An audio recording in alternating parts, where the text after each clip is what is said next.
안녕하세요, 애청자님들. 저는 현재 아들 둘을 두고 있는 50대 후반의 여성입니다. 첫째 아들은 30대 중반에 회사 다니면서 며느리를 만나 결혼을 했고, 둘째 아들은 지적장애가 있어 사회적 기업에 다니면서 일을 하고 있죠. 저는 젊었을 적에 남편과 함께 사업을 했었고, 그게 잘 되면서 조그마한 건물과 살고 있는 집, 그리고 땅을 하나 재산으로 가지고 있습니다.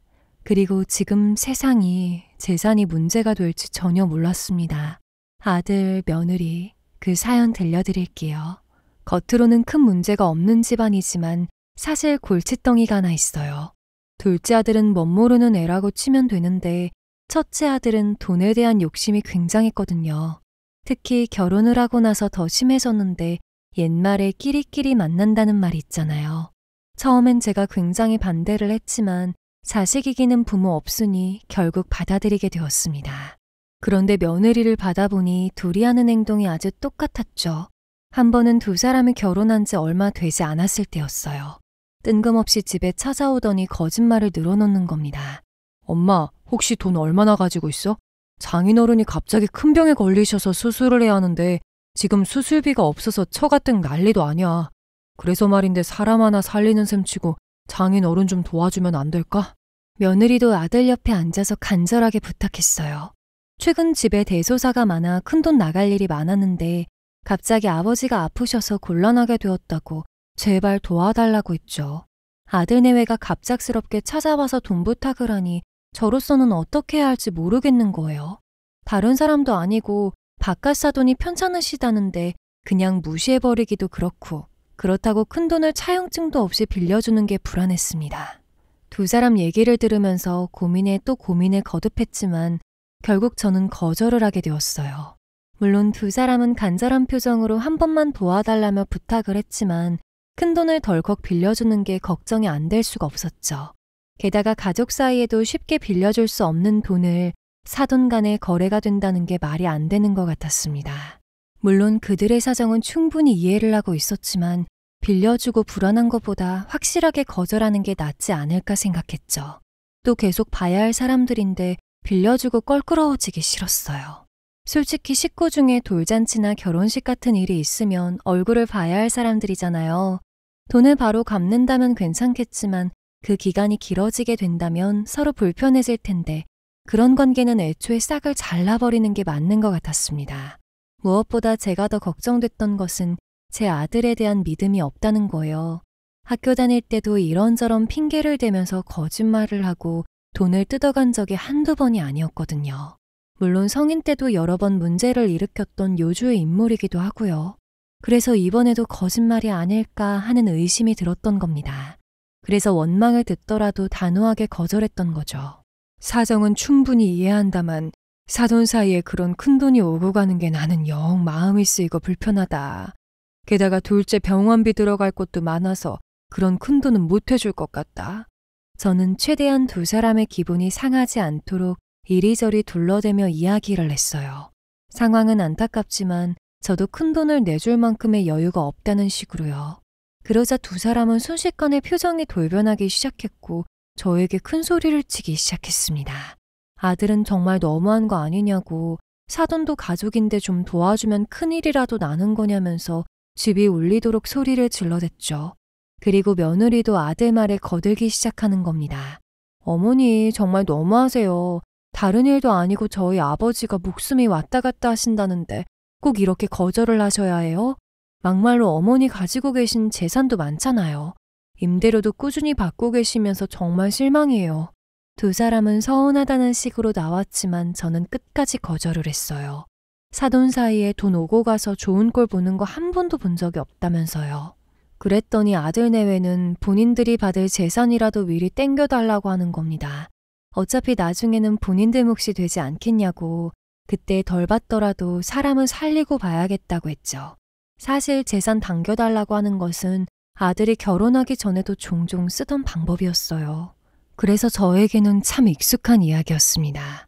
그러나 이번에는 며느리까지 합세해서 같이 재산을 떼어달라고 하는 겁니다. 나중에 받을 재산인데 뭘 그렇게 혼자 품고 있냐고. 가실 때 가지고 갈 것도 아니니까 조금만 떼어서 본인 아버지 좀 살려달라고 했어요. 당연히 기가 막히고 황당한 말이었죠.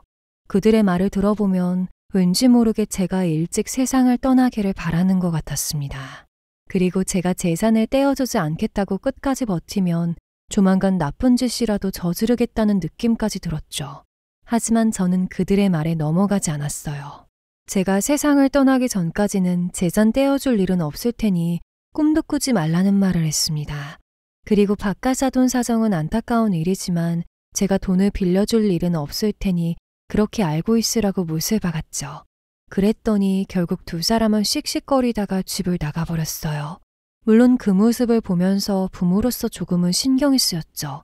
평소와는 다르게 너무 과도하게 펄쩍 뛰면서 애절하게 부탁을 하니까 이번에는 진짜로 바깥 사돈 상태가 심각한가 싶기도 했고요.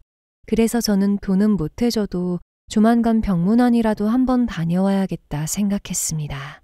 그렇게 다음 날이 되었고 아들 내외에게 거절당했다는 소식을 들었는지 안사돈으로부터 전화가 한 통 왔어요. 사돈 잘 지내고 계시죠? 애들한테 얘기 들으셨겠지만 지금 제 남편이 많이 안 좋아서요. 몇 개월 전 집에 큰일이 있어서 보험도 다 해약한 상황이라 도움을 청할 곳이 사돈밖에 없네요. 제발 부탁드립니다. 바깥 사돈은 심장질환으로 수술비가 크게 필요하다고 했죠. 안 사돈은 정말 상황이 심각하다고 한 번만 좀 도와달라며 애절하게 부탁을 하는 겁니다. 안 사돈까지 전화가 와서 부탁을 하는 것을 보니까 이번에는 거짓말이 아니구나 하는 생각을 했어요. 그러나 아무리 생각해봐도 돈 문제는 괜히 엮여서 좋을 게 없을 것 같아 가지고 있는 목돈이 없다고 거절을 했습니다. 그랬더니 안사돈은 정말 서운하다면서 전화를 확 끊어버리는 거예요. 사람이 감이라는 게 있잖아요. 뭔가 이상하다는 느낌이 들던 시기였습니다. 저도 서운한 마음은 100번 이해하지만 나중에 돈 문제로 사이가 틀어지기라도 하면 아들 내외에게도 문제가 생길 게 뻔했죠. 그래서 서운해도 서로 이해해야지 어쩌겠나 싶었습니다. 그렇게 전화를 끊고 저는 이틀 동안 마음을 계속 쓸 수밖에 없었어요. 솔직히 병문안을 가야 할까 고민을 많이 했었습니다. 그러나 다른 사람도 아니고 사돈이 편찮으시다는데 좋은 소리는 못 들어도 한 번은 가봐야 할 것 같았죠.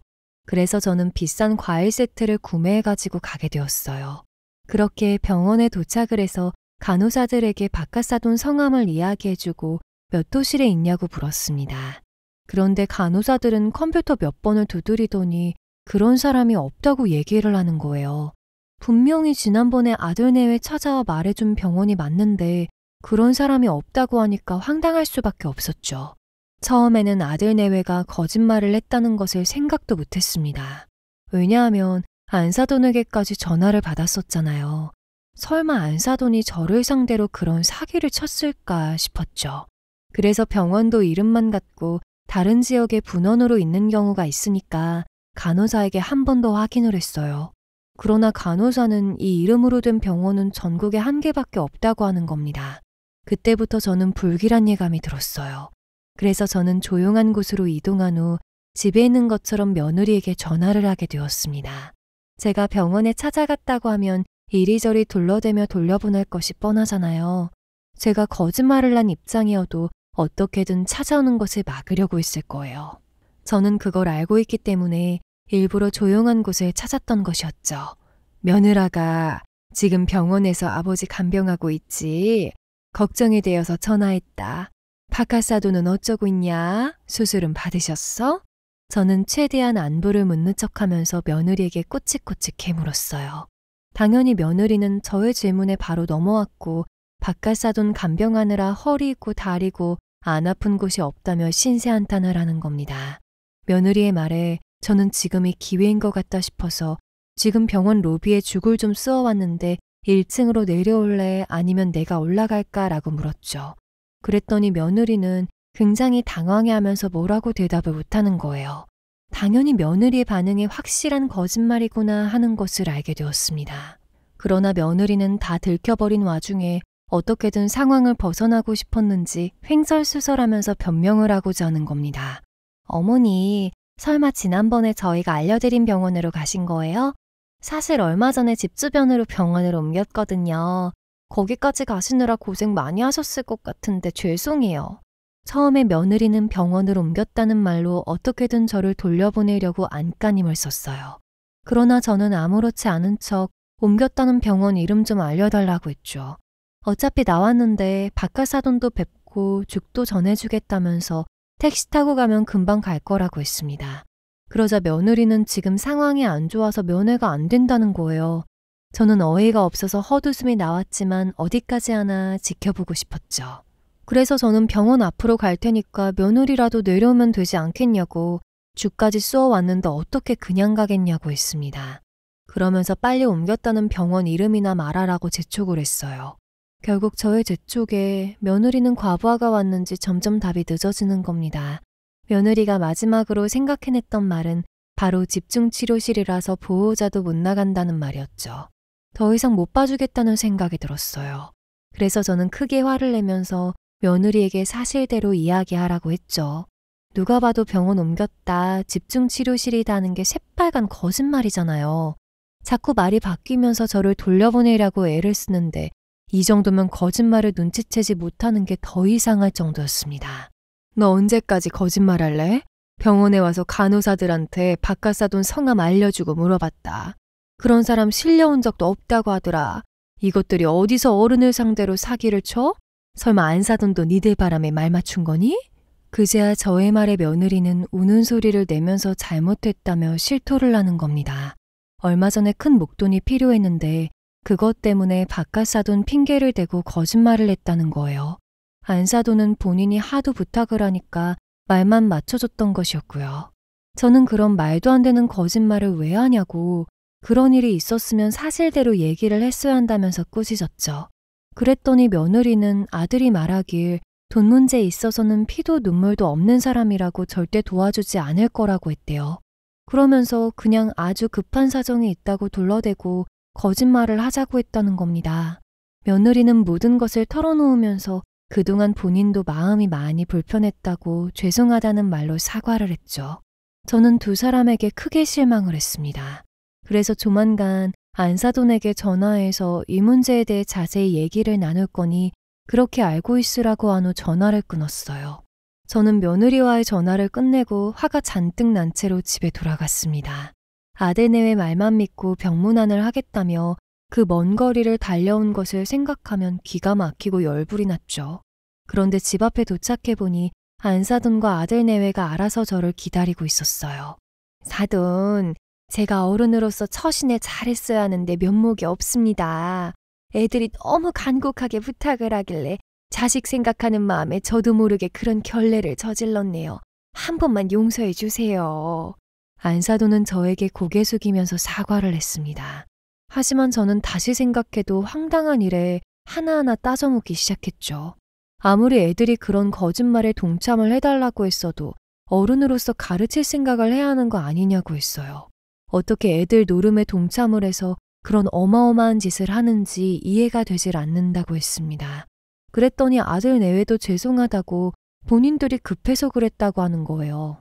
그러면서 무릎을 꿇고 잘못했다 두 손 모아 비는 겁니다. 그러나 저는 그 일로 정말 큰 실망을 하게 되었고 그들을 보기 싫다면서 내쫓았어요. 그랬더니 바깥사돈도 뒤늦게 이번 일을 알게 되었다면서 연락을 해오셨죠. 저에게 안사람 관리를 잘못하고 딸 자식을 잘못 가르쳤다고 다시는 이런 일이 없을 거라고 여러 번 용서를 구하셨습니다. 바깥사돈도 전혀 모르고 있던 일이 맞나요? 솔직히 저는 그것도 믿음이 가질 않네요. 어떻게 같은 집안에서 일어난 일을 전혀 모르고 계실 수 있나요? 솔직히 안사돈까지 끼어있는 상황에서 바깥사돈이 모르고 있었다는 게 말이 안 된다고 생각했어요. 그러나 바깥사돈은 본인이 해외 출장을 가 있는 상황에서 일어난 일이라고 집에 오니 애가 울고 있길래 물어봐서 알게 되었다고 했죠. 저는 이런저런 변명을 하고 있는 바깥사돈에게 확실하게 이야기를 했습니다. 정말로 모르고 있었다면 가정의 불성실한 가장인 것이고 알고도 모른 척했다면 딸 자식 잘못 가르친 것을 인정하는 꼴이라고 말이에요. 그랬더니 바깥사돈은 아무 말을 못하는 겁니다. 저는 이번 일로 큰 배신감이 느껴졌고 화가 머리 끝까지 나서 그냥 전화를 끊어버렸죠. 물론 저도 제 아들 자식을 잘 가르쳤다는 것은 아니에요. 아들 내외에 충분히 잘못했고 벌받아야 마땅한 거죠. 그러나 제가 더 화가 났던 것은 부모라는 사람들이 애들 노름에 놀아놨다는 것이었습니다. 어떻게 자식을 올바른 길로 인도하지는 못할 망정 같이 돈을 뜯을 생각을 할 수 있나요? 그래서 저는 큰 실망감에 아들 내외를 당분간 보지 않고 지냈어요. 어차피 이런 일이 있었는데 아무 일도 없다는 듯 얼굴 보는 것도 웃기잖아요. 게다가 또 이런 일이 일어나지 않으리라는 보장이 없지 않나요? 저는 차라리 두 사람과 거리를 두면서 사는 게 서로에게 좋은 일이라고 생각했습니다. 그래서 두 사람에게 당분간 얼굴 보지 말자고 얘기를 했었죠. 그런데 그날로부터 2달 정도가 지났을 때였습니다. 두 사람은 저의 말을 듣고 나서 한동안 집 방문이 잠잠했었어요. 그런데 어느 날 주말 아침부터 연락도 없이 찾아왔죠. 저는 여기까지 무슨 일이냐고, 또 사기치려고 온 거면 그냥 가라고 하면서 내쫓으려고 했어요. 엄마, 지난번 일은 저희가 잘못했어요. 이제 그만 용서해 주시고 오늘 저희랑 같이 놀러 가세요. 좋은 계곡이 있어서 두 사람이랑 같이 가고 싶어서 왔어요. 가서 서운했던 거 다 털어놓고 즐겁게 놀다 와요. 사실 저는 처음에 안 가려고 했었어요. 물에 들어가는 거 별로 좋아하지도 않고 그날 일이 풀리지 않았거든요.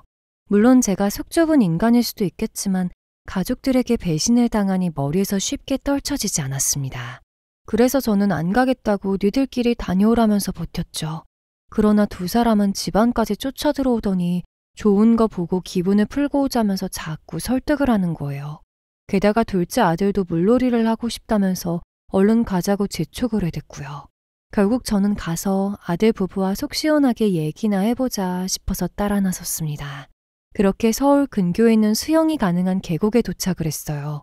그런데 도착해보니 사람이 한 명도 안 보이는 겁니다. 아무리 여름이 아니라고 해도 그렇지 사람이 한 명도 안 보이는 게 느낌이 영 안 좋았습니다. 아니, 여기 왜 사람이 한 명도 안 보이냐?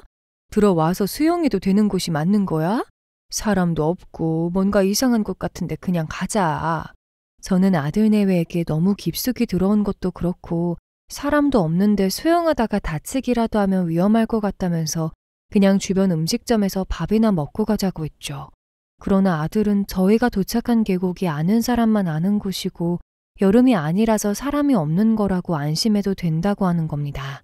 며느리도 아들 말에 거들어서 본인도 몇 번 와본 곳이고 위에는 관리인도 있다고 걱정하지 않아도 된다고 했어요. 저는 관리인이 있다는 말에 그나마 안심을 할 수 있었죠. 아들 내외는 사람도 없으니 좋다면서 먼저 물에 뛰어들었습니다. 그리고는 저희 두 사람에게도 물 안으로 들어오라고 하는 겁니다. 저는 워낙 수영을 별로 안 좋아하고 할 줄도 모르기 때문에 됐다고 너희들끼리 놀라고 했죠. 그러나 아들이 굳이 물 밖으로 나와서는 같이 들어가자면서 둘째 아들과 저를 끌어당기는 거예요. 왔으면 다 같이 놀아야 하지 않겠냐면서요. 그러나 저는 여름도 아닌데 물에 들어갈 필요가 뭐가 있냐고 안 더우니까 니들끼리 놀라고 했죠. 하지만 끝까지 들어가지 않으려는 저의 모습에 며느리까지 밖으로 나와 앞으로 다가왔어요. 그리고는 저를 설득하기 시작했습니다. 어머니, 여기까지 왔는데 저희랑 들어가서 물놀이 해요. 오늘 봄바람 살랑살랑 부는 게 지금 딱 물놀이 하기 좋아요. 도련님도 얼른 저희랑 들어가세요. 저는 결국 두 사람의 성화에 둘째 아들을 준비시켜서 물 안으로 들어갔어요. 그런데 두 사람이 놀고 있던 곳이 물살도 꽤 세고 발이 안 닿을 정도로 깊은 거예요.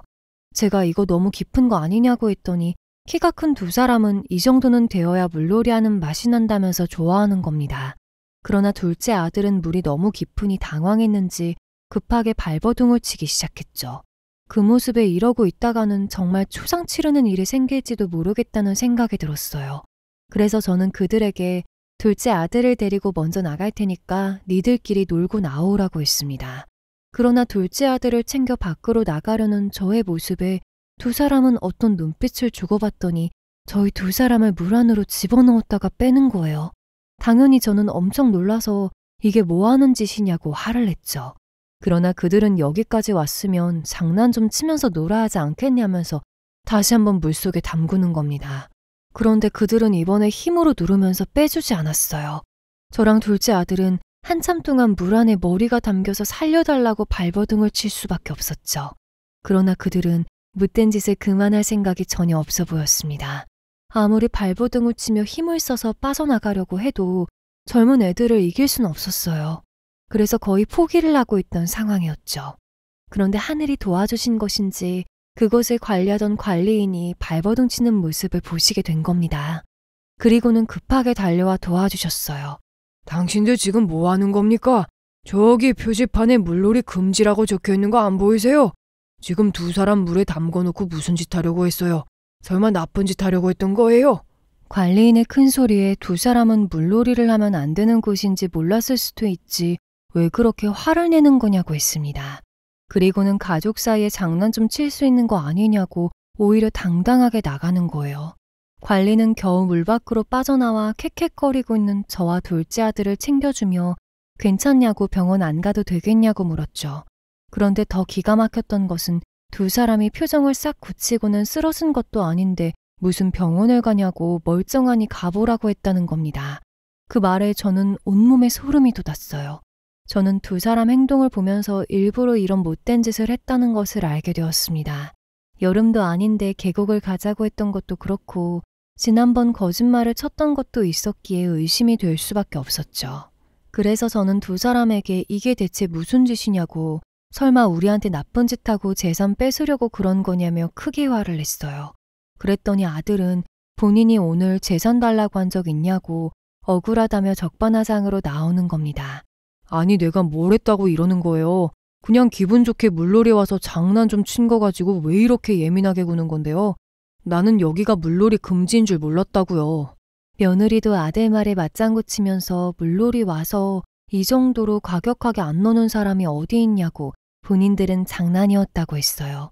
그러면서 본인도 물놀이 금지인 줄 알았으면 안 데려왔을 거라고 했죠. 그러나 저는 그 말을 믿을 수가 없었습니다.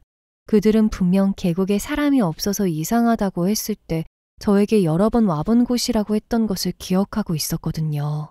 물론 두 사람은 끝까지 모르쇠로 일관하고 있지만 이 정도면 일부러 계획을 해서 꾸민 일이라는 생각이 들 수밖에 없었어요. 분명히 지난 일에 대한 복수이거나 그것도 아니면 저의 재산을 노리고 한 짓일 것이라는 생각이 들었습니다. 그래서 저는 크게 화를 내면서 이번 일 그냥 못 넘어가겠다고 경찰에 신고를 하겠다는 통보를 했죠. 그리고는 휴대폰을 들고서 경찰에 신고를 해버렸어요. 그들은 제 손에 들려있는 휴대폰을 빼앗으려고 안달이었지만 너무나 감사하게도 관리인이 막아주었습니다. 그러나 제가 신고를 하는 사이에 당황한 그들은 도망을 가려고 시도했어요. 하지만 일단 계곡 주변이 미끄러워 빠르게 도망갈 수 없는 상황이었고 관리인이 도와주시겠다며 끝까지 그들 뒤를 쫓아주셨죠. 덕분에 도망가는 그들을 무사히 붙잡아둘 수 있었고 경찰분과 함께 경찰서에 갈 수 있었어요. 게다가 관리인분은 경찰분의 말씀에 따라 참고인 조사를 받기 위해 함께 경찰서로 가주셨죠. 정말 이렇게 감사한 분이 있나 싶었습니다. 그런데 그분의 도움은 이게 끝이 아니었다는 거예요. 경찰서에 가서 조사를 받으면서도 두 사람은 끝까지 본인들은 나쁜 마음 먹은 게 아니었다고 무르쇠로 일관을 하는 겁니다. 경찰관님, 저희 어머니가 무슨 오해를 하신 것 같은데요. 정말 저희는 서로 기분 풀기 위해 모시고 간 거예요. 장난을 조금 심하게 치긴 했지만 어떤 사람이 가족을 해치려고 하겠어요? 심지어 제 옆에 있는 사람은 저분의 친아들이라고요. 아들도 며느리의 말에 동의하면서 본인이 설마 친아들인데 어머니를 해치려고 했겠냐고 큰 소리를 쳤어요. 하지만 이들의 뻔뻔함은 오래가지 못했습니다. 경찰이 핸드폰 통화 내역, 문자, 톡 등 다방면에 걸쳐 그 증거들을 빠른 시일 안에 수집했으니까요. 그렇게 본인들의 명백한 범죄행위가 탄로가 나자 이들은 스스로 자멸하기 시작했습니다. 그런데 두 사람은 본인들이 독박을 쓰고 옥에 갇힐 위기니까 억울했나 봅니다. 이들은 조사를 받으면서 이 일을 먼저 꾸민 사람은 사돈이라고 털어놓았어요. 그러면서 재산을 받게 되면 반반씩 나누어 가지자는 합의서도 작성했다고 했죠. 그러면서 휴대폰으로 찍어놓은 사진을 경찰에게 보여주었습니다. 당연히 경찰들은 합의서 사진까지 나오니까 생각보다 일이 크다면서 사돈들도 잡아왔어요. 그리고 본격적으로 이번 일에 대해 조사를 하게 되었고 그들은 모두 옥에 갇힐 위기에 처했죠. 발등에 불이 떨어지게 된 그들은 경찰서에 잡혀와서 잘못했다고 싹싹 빌기 시작했습니다. 사돈, 저희가 잘못했습니다. 그냥 재산이 많다고 하니까 탐이 났어요. 제가 이렇게 빌 테니까 탄원서 한 장만 써주시면 안 될까요? 탄원서를 요청하는 안사돈의 말에 그들은 모두 제 앞에서 잘못했다고 살려달라고 했어요. 그러나 저는 차오르는 분노를 참을 수가 없었고 그들에게 불꽃사다구를 한 대씩 세게 날렸습니다. 물론 제 아들도 예외는 아니었죠. 저는 그날 이후로 첫째 아들과 인연을 끊기로 했어요. 결국 계곡일로 그들은 조사 후 죗값이 인정되어서 줄줄이 소시지처럼 옥에 갇히게 되었죠. 이번 일을 겪어보니 인간이 제일 무섭다는 그 말이 떠오릅니다. 사돈과 며느리에게도 배신감이 엄청나지만 제 아들에게 크게 실망했어요. 어떻게 부모를 배신한 것도 모자라 그딴 못된 짓을 할 수 있는지 지금 생각해도 치가 떨립니다. 어릴 때 제가 제대로 가르치지 못한 것 같으니 이번에 옥살이를 하면서 인생의 쓴맛을 제대로 경험하고 나오길 바랄 뿐이에요. 아니, 자식이라도 이것으로 끝을 내고 제 막내 아들만 바라보며 더 열심히 살아갈 생각입니다. 시청해주셔서 감사합니다. 구독과 좋아요, 알림 설정은 저에게 큰 힘을 줍니다.